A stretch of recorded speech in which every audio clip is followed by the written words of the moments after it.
Aesops. I hope you're all doing well.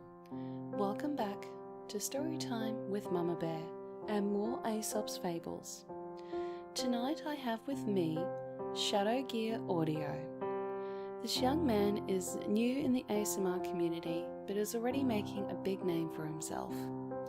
I'll be sure to leave a link in the description so you can check out his channel and show him the love that he deserves, for he's truly talented at his craft. I hope you all enjoy, and of course, sweet dreams. The Lion, the Ass, and the Fox. A lion, an ass, and a fox were hunting in company and caught a large quantity of game. The ass was asked to divide the spoil. This he did very fairly, giving each an equal share. The fox was well satisfied, but the lion flew into a great rage over it, and with one stroke of his huge paw, he added the ass to the pile of slain. Then he turned to the fox. "You divide it," he roared angrily. The fox wasted no time in talking. He quickly piled all the game into one great heap. From this, he took a very small portion for himself, such undesirable bits as the horns and hooves of a mountain goat and the end of an oxtail. The lion now recovered his humor entirely. "Who taught you to divide so fairly?" he asked pleasantly. "I learned a lesson from the ass," replied the fox, carefully edging away. Learn from the misfortunes of others. The Wolf, the Kid, and the Goat.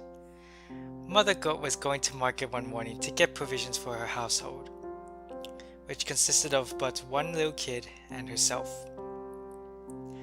"Take good care of the house, my son," she said to the kid as she carefully latched the door. "Do not let anyone in unless he gives you this password. Down with the wolf and all his race." Strangely enough, a wolf was lurking near and heard what the goat had said. So, as soon as the mother goat was out of sight, up he trotted to the door and knocked. "Down with the wolf and all his race," said the wolf softly. It was the right password, but when the kid peeped through a crack in the door and saw the shadowy figure outside, he did not feel at all easy. "Show me a white paw," he said, "or I won't let you in." A white paw, of course, is a feature a few wolves can show, and so Master Wolf had to go away as hungry as he had come. "You can never be too sure," said the kid when he saw the wolf making off to the woods. "Two sureties are better than one." The Old Lion and the Fox. An old lion, whose teeth and claws were so worn that it was not so easy for him to get food as in his younger days, pretended that he was sick. He took care to let all his neighbors know about it, and then lay down in his cave to wait for visitors. And when they came to offer him their sympathy, he ate them up, one by one. The fox came too, but he was very cautious about it. Standing at a safe distance from the cave, he inquired politely after the lion's health. The lion replied that he was very ill indeed, and asked the fox to step in for a moment. But Master Fox very wisely stayed outside, thanking the lion kindly for the invitation. "I should be glad to do as you ask," he added, "but I have noticed that there are many footprints leading into your cave, and none coming out.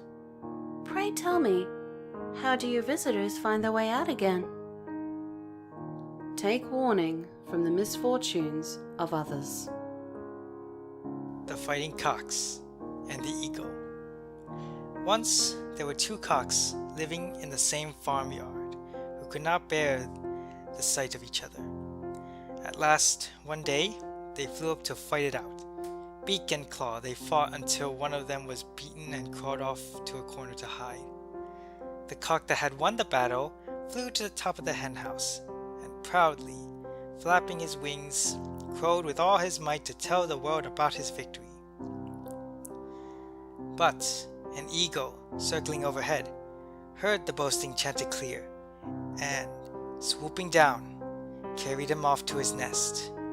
His rival saw the deed, and, coming out of his corner, took his place as master of the farmyard. Pride goes before a fall. The Bat and the Weasels.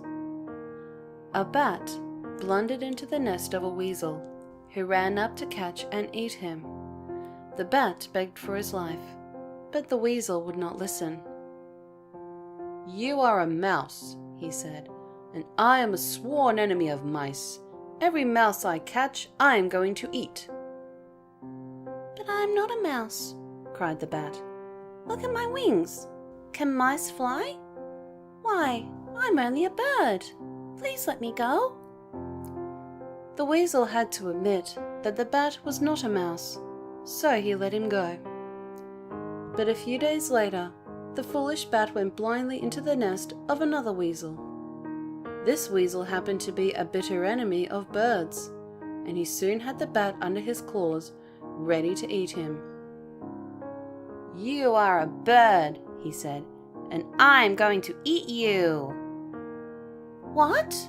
cried the bat. "I, a bird?